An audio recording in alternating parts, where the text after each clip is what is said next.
Hey guys, in this video, I'll show you how you can upload audio to Roblox on mobile. So make sure to watch this video till the end and let's get started.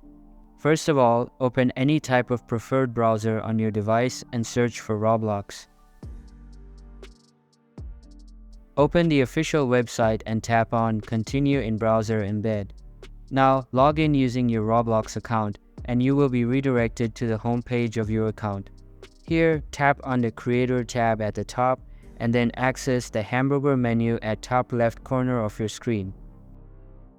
Now, select Desktop Site and tap on Creations tab.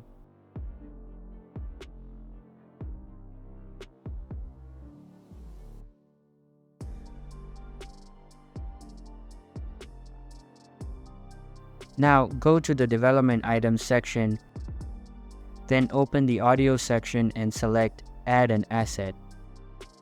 Then, select the Upload button and choose the file to upload.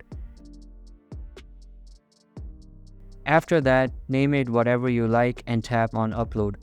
And that's how you can upload audio to Roblox on mobile. Hope you like the video. Thanks.